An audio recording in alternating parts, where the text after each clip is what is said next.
Hi, I'm Big Red, and welcome to the Big Red Show. Today we're reviewing Saban's Power Rangers! It's finally here!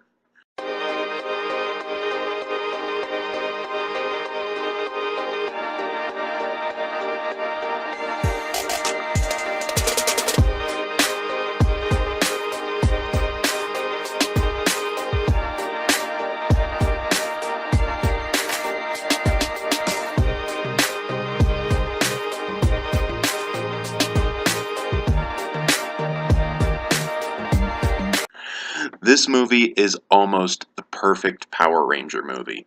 It's almost everything we could have reasonably asked of a big budget Power Rangers reboot, and, in some aspects, above and beyond.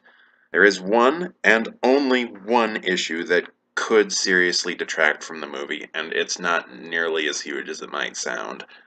That is the relative lack of action. The only significant drag-out battle scene, although it is earth-shattering, is pushed to the very end. That would normally be an absolute deal breaker. No thank you, waste of time, unless the characters and the story were really darn good. This is the most character-driven Power Rangers movie ever. More character-driven than Mighty Morphin Power Rangers ever got, although I still love that show. And that comes from the writer's understanding that the core of Super Sentai, even at its silliest, is character relationships. This is an honest depiction of high school life. These teenagers are clumsy, they're rash, they're rude, and sometimes pretty vulgar. This movie earns the PG-13 rating. But the great thing about that is that it doesn't feel forcibly inserted to be gritty for grittiness sake. It feels like an organically evolved upgrade of the TV show's original premise. People from different backgrounds putting aside their differences to save the world. Huh. Feels like there might almost be a politically conscious message in there. Nah. In particular, look out for Billy. True to the original, he's the nerd of the team, and, in a pretty natural, socially conscious evolution, he's confirmed on the autism spectrum. This is how you do a rounded, tasteful portrayal of autism. R.J. Kyler's acting is wonderful. He and the writers sometimes play it for the natural comedy that arises from it in real-life situations, but there's some moments when, for an autistic person, it'll strike pretty deep. I also found Ludi Lin as a sort of edgelord class clown version of Zack to be pretty charming. Bryan Cranston finds an interesting way to make Zordon vulnerable and complex, but still heroic and imposing. And Elizabeth Banks as Rita is practically on another wavelength as the only character that fully embraces the original show's silliness and actually makes it intimidating. She's almost this movie's Margot Robbie. There are some typical evil plan brain farts of the type that would drive Scott Evil insane, but she even makes them semi-believable. This cast and these characters are great all around, by the way. These are just the standouts that I've been naming. The only even semi-weak link to me was Kimberly, who didn't have that much development apart from one or two moments, but good gosh, I can't believe I'm even saying this about a Power Rangers movie. Focus on smaller scale character drama sounds like a heck of a cop-out, but I promise you all, it's done well.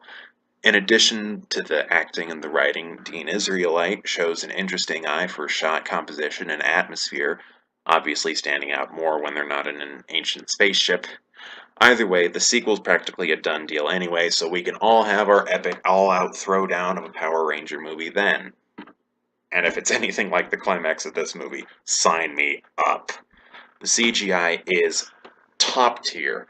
The Ranger suits are actual physical suits, augmented with some CGI light-up effects.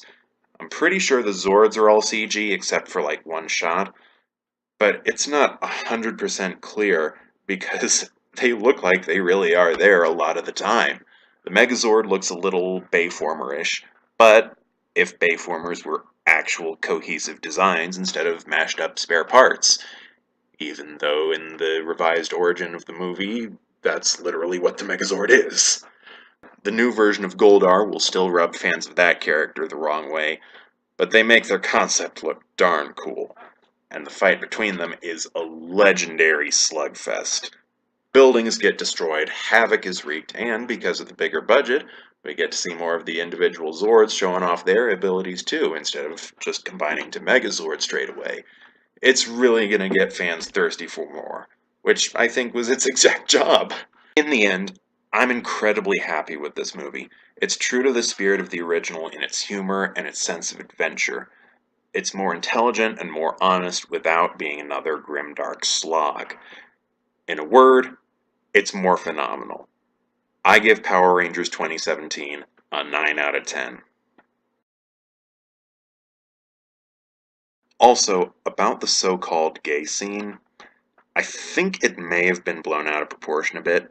Nothing is set in stone, but Dean Israelite said Trini was questioning, and to me, that's exactly what the acting and the dialogue pointed to, but it could be interpreted a variety of other ways as well. It only confirms that same-sex romance is a thing that exists in the movie universe of Power Rangers 2017. That's all. So if you're concerned about that, I'll leave you to make your own judgments, but those are the facts. Now I'd better sign off before I risk mansplaining. If you liked this video, like and subscribe. If you didn't, well, humor me and do it anyway. I'm Big Red, and God willing, I'll see you next time.